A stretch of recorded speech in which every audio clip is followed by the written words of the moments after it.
You're listening to the Behind the Village podcast, where we invite you to join us on a journey to understand how to live a life worth living. Comic books and collectibles have been around for decades. It's a world we hadn't explored until recently when we sat down with Carmine De Santo from Dr. Comics. It all started 1978 was probably my first comic book. It was a Fantastic Four comic book. So I even remember the issue number, I think 289.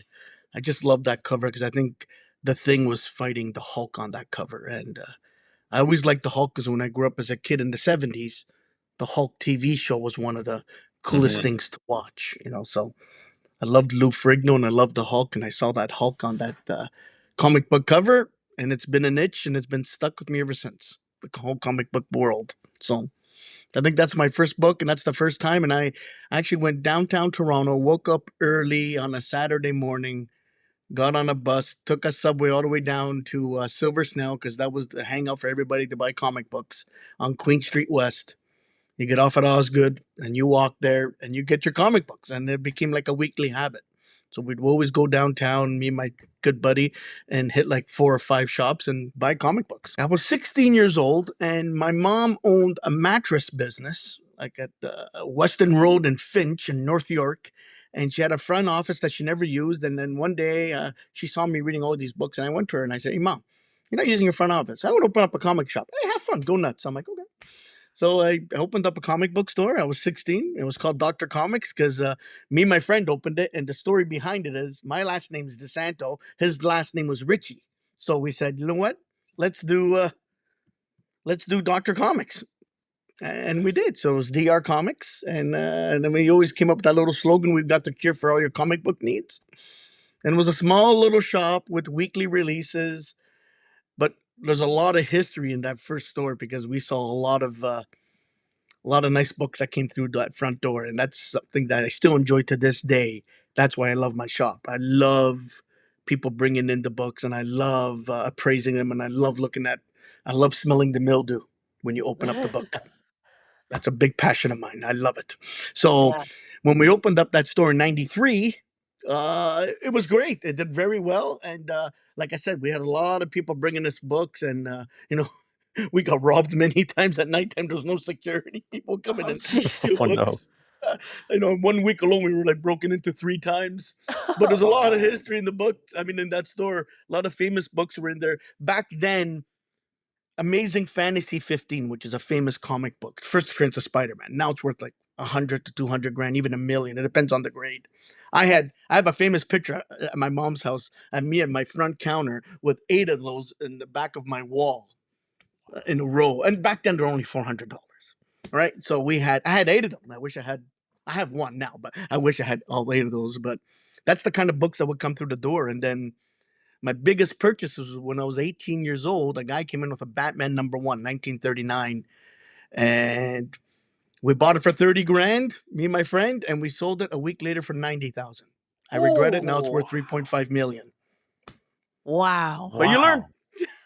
That's the kind of fun it is in comic books. And I always laugh at my bankers and everybody, all these investment guys. Yeah, I invest in money and your gold and silver and stocks. I'm like, nah, I make more money in comic books. That's how we do it. It's a collector's market right now. And that's why I'm in the show business. That's my bread and butter is the shows. I do actually Comic Cons all over North America. We do 150 a year. We do PokeCons, Anime Fests, and Comic Cons. And that's why I'm always on a plane. Never ends. Yeah. Busy. Why do you think, that collectible culture, what is it that kind of keeps people so passionate about it and so involved in it?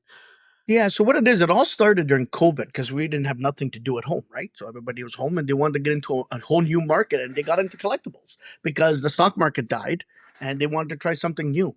Like a month ago, the famous Shark Tank guy, Mr. Wonderful Kevin O'Leary, he bought a double logo NBA card signed by Kobe Bryant and Michael Jordan. He bought it for 15 million at COVID. Now it's worth 26 million. And he would tell people, these cards are like Andy Warhol or like one-off pieces or Picasso because there's only one of them, and that's what's keeping people engaged in this card market or comic book market because there is some one-offs. So right now you can open up a pack of Pokemon cards and find yourself a $25,000 Charizard. It's going to be there. And that's what's keeping people passionate into this business because of all these new surprises of these one of ones or one of 50s or one of hundreds. And now you can get a piece of a hockey player jersey signed by like Sidney Crosby, and it's $50,000 and it's stuck in that pack. You have to buy a box. So people are looking for packs, people are looking for those gems, and it's out there. And nowadays there's still undiscovered ones. So that's why people are very passionate to get into these. Same things with the comic books where a year ago, Batman #1 came out, but it's an evil Batman. It's a Batman that kills people, and no one expected it. But that book now is it's like $800 because they did a little print run because they didn't know it was going to be so successful. So there's a lot of these risks that people are taking in the collectible world that are making overnight money. Like there's YouTube videos of kids opening up packs and, oh mom, look, I got a $10,000 card, right? It's Wow. it's another world when it comes to collectibles. So, how did Carmen end up here in Orillia, in that iconic downtown location? And how did he fare after the fire that destroyed the entire building? I was in North York from 93 to 2003. Then I moved to downtown Toronto and Kensington Market. So I'll give you a little secret. I'm a foodie. I love food. And Kensington Market was Oh, good so food. good. So I Yeah. moved my shop on Kensington Avenue because I want to eat like a Right. champion every day. So it was good and it did very well. I didn't want to be, it was nice because that was the mecca of comic book world, was the whole west side of Yonge Street. So like Queen Street, Kensington Market, and there was a few shops in there, and we were one of them. We were on the second floor. It was amazing. And then I think in 2013, I had a home here already on the lake up here in Orillia, and I said to myself, I'm not driving back and forward. So I drove downtown one day and I saw that perfect corner spot and I fell in love with that store. It was a perfect location and I love it because it was very retro. It was a building from the 1700s, right at Mississauga and Peter Street. And I fell in love with that location. And I drove by and I saw a for rent sign on the window. I'm like, okay, Dr. Comics' new home right there. Yeah, meant to be. I wanted to ask about that too, because you mentioned we everyone local remembers that the building Yep. went up in flames. And so what happened? Yep. Because collectibles, like we've just talked about, the value and like you did you lose everything? Yeah, I lost $850,000 of collectibles there. Now I did take out Oh, some of my gems.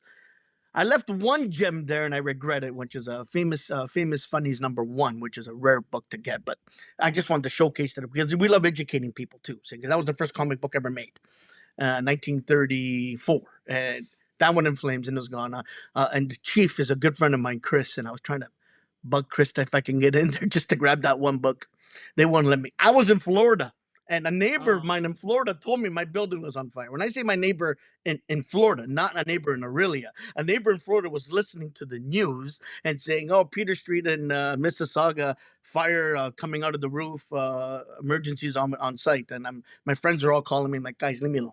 Whatever. It's probably pizza or something." And then one of her friend called me, goes, "It's your building." And I said, "Baloney." And I checked my cameras and I had no power. And I'm like, "Oh boy." And then my oh landlord called me no. 3 seconds later saying, "We're done. We lost the building." And I'm like, and I was going to get on a plane. I was going to come up here, and they said there's no point. They made it a crime investigation scene, and we couldn't get in. We couldn't do nothing. So everything fell apart, and everything happened all in one day. There, like in 5 hours, the whole building was down. Yeah. So Yeah. everything, like nice Pokemon cards. I had the rarest stuff is not the collectibles. The stuff that I had rare in the store was I had famous signatures from comic cards from my whole life, like Stan Lee, Jack Kirby, all legends. The creators of Simpsons, Mike. He all those. I had all the artworks on the walls that are priceless. Yeah. That what kills me because I can never get that again. No. It's the one-offs, right? So it's those pieces of history. I'm actually have a picture of me and Jack Kirby having a cigar together in New York City back in the '90s. That's the kind of stuff you can never replace. Devastating. Yeah. Yeah. Yeah. So That's terrible. that's I lost a lot there and I learned a lot there. So but it was I always tell people no rest for the wicked, and we opened up in the mall, and I love where I am right now. No Great. complaints. Yeah. Did you debate whether you would reopen? Yeah, I didn't want to do it. I really didn't want to do it. My wife gave me an idea because she's like, okay, Carm, she knows my passion's hunting. I love hunting. I don't care about value. I don't care about what I find. I just like to hunt. And I think everyone does that. When you go to a garage or you leave your house 5 in the morning, you love hunting. When you go to all these flea markets, you love hunting. And my wife's like, you're not going to hunt anymore? And I'm like, yeah, good point. So that's what triggered it. So she's like, you're not going to stay home and not hunt. You love what you do. So I'm a little bit blessed because I knew everyone. I've been doing it for over 40 years. So I had a lot of collectors I talked to. So the first thing I did when I came back from Florida was in the first week, I bought like a 96 long box collection. Guys what shocks me is even locals were calling me donating stuff. And I'm like, guys, I want nothing Oh. for free. That blew me away too. And I'm like, wow. There was a lot of people locally that wanted us back. And we had a lot of people who just leave comic books and toys in the mall in front of my shop for Carmen. Free. Aw, Aw. And I'm like, guys, like, that's so anyways, that sweet. it was very sweet. It was a hit spot. That's why I knew like it was time to come back.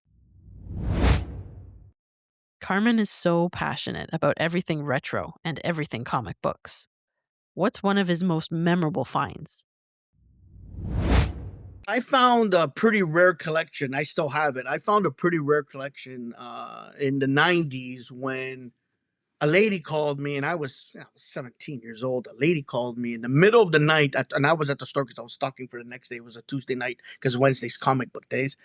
And a lady called me. She says, I have an estate for sale. And I didn't know what the hell she was talking about. I go, estate? I go, I can't afford a house. What estate are you talking about? She goes, no, my brother passed away and he left a basement full of comic books. And that phone didn't close fast enough how fast I got to her house because she said there was like rare stuff there. I went the next morning and I did buy it. And the person I bought the collection from, it was a guy named T.M. Maple. And T.M. Maple is very famous in the comic book industry world, in the world, because he would write to Stan Lee every time in the back of the book. So back in the comic books in the 70s and 80s, there was a Stan Lee section in the back of each book that he would write back to people. Like it was like fan letters. And he would write back. He actually did it in every single book. But this T.M. Maple guy probably did 100,000 comic books that he would write to Stanley, and Stanley always wrote back to him. And Stanley called him TM Maple because of maple syrup. That was his nickname. And then he went to school with the creator of The Simpsons, this TM Maple guy. And on the show, the comic book shop owner was named after TM Maple. Wow. Oh. And I have his collection. I still have it to this day. He has Cool. stuff that no one's ever seen. So that to me is a piece of history that I'll never give up. And luckily, that wasn't at my shop. Yeah. That's one thing I have, and that's my pride and joy that I've had since 1994, I think. Don't get me wrong, Batman #1 was beautiful. I would have been Yeah. $3 million richer. But this is a piece of history that you'll never find. As someone looking to get into this world of collecting trading cards or comic books, how do you get started? I think starting the journey is go to the partners, small little shops like mine and the rest of the 5 in Orillia, right? Go to them. There's 2 other stores, I think, or 3 that do Pokemon tournaments. I don't. There's enough just with comic books. So it's good to go into these tournaments and educate yourself to see what kind of cards are being traded and what's going on.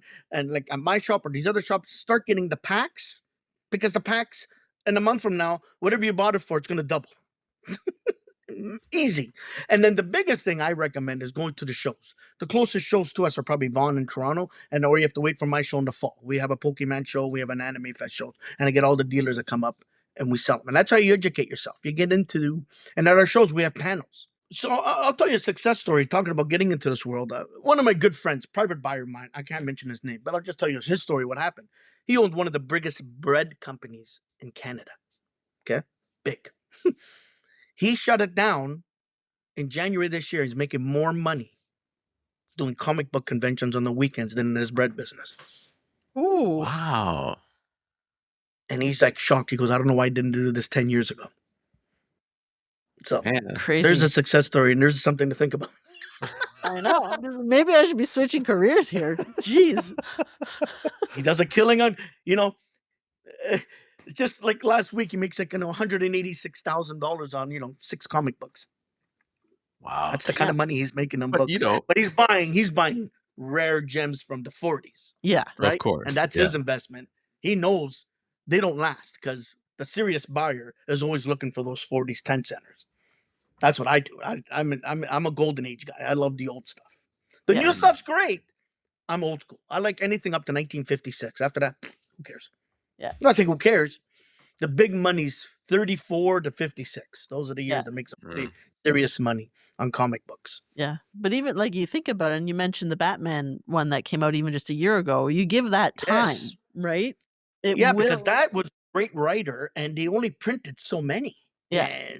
And they changed the story around. They made him psychotic, and he carries a gun now and he shoots people. Batman's supposed to be the Cape Wonder and doesn't kill people, just throws them in jail. Well, not this new Bruce Wayne. This new Bruce Wayne is you get a line, I shoot you in the head, I don't care. Now I and wanna the read that. and the community loves it. They love this absolute. It's called Absolute Batman, actually. So Oh, that's now we awesome. get the trade-ins. I think the two hottest things right now in comic books is the Absolute Batman and the TV series Invincible. The guy, the Mhm. guy I've did heard a lot Walking Dead. about it, yeah. So the guy did Walking Dead, Robert Kirk, whatever, and he does Invincible, and oof, we can't keep that comic book. And so again, that's not a yeah. The early issues are big money, but people are loving that for the story. They Yeah. love the Invincible story. It's a great story. It's a great superhero. It is fun, and that's why I enjoy doing the shows.